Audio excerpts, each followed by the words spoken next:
Sekiro Shadows Die Twice can be really hard sometimes, and to make it even harder, I was thinking about a challenge. Welcome to Can You Beat Sekiro Without Running? Let's go. The short answer is yes, at least for the Shura ending. The rules are simple, no running and sprinting allowed and no fast swimming. It is not allowed to hold down the circle button at all. Good thing about this game, even the normal walk speed is quite fast, so it was less of a challenge than I thought. This playthrough gave me a different feeling about the entire game. Because of my handicap, I somehow changed my fighting style even if it wasn't necessary.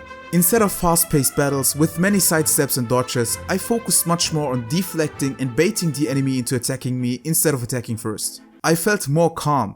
I acted like a true shinobi, planning every step ahead and executing precisely. I felt menacing, deadly, like a lethal weapon. I walked and walked and walked and walked the entire run. There were a few parts where I thought it would be very hard without running, or maybe even impossible.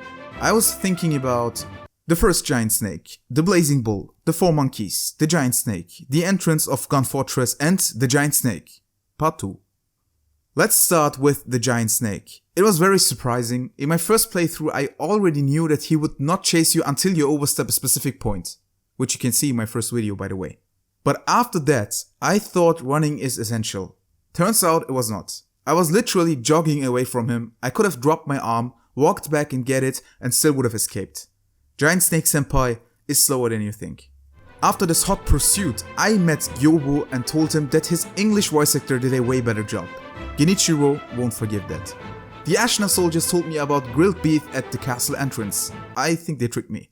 But the blazing bull was surprisingly easy to kill without running. In previous playthroughs, I would try to outrun him and circle around to attack his butt.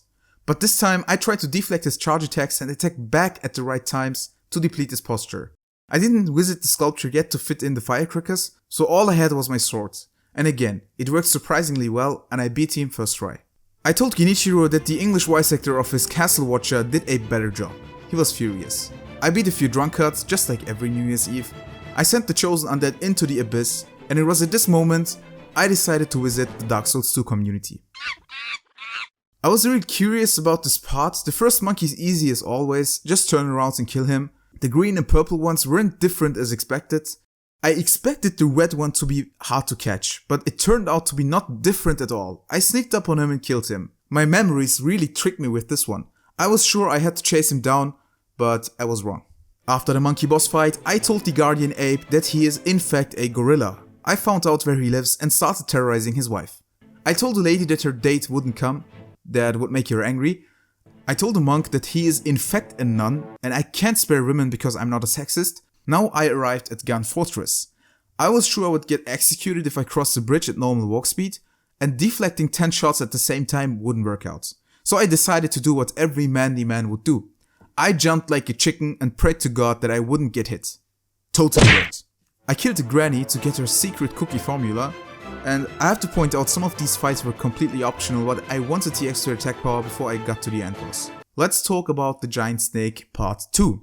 I was sure you can't survive this part without fast swimming. Good thing though, I already learned the Mibu breathing technique. I didn't even plan this, it just happened that I cleared out the corrupted monk right before this. Not impossible at all, I guess. In the end, all parts I thought would make me trouble ended up being too easy. I wanted to play doctor with Emma. Never try that. And at last, I told Ishin that hesitation is defeat. And all this without running. So is it possible to beat Sekiro without running? Yes. Did it make things harder? Not really.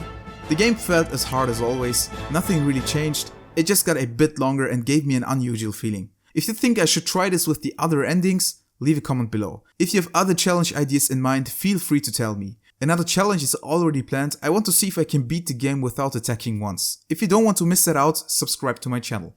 That's it for this video. If you enjoyed it, please leave a like. If you think you wasted your time, feel free to dislike. Don't forget to check out my other videos. See ya next time. やりよるわい。さすが我が孫。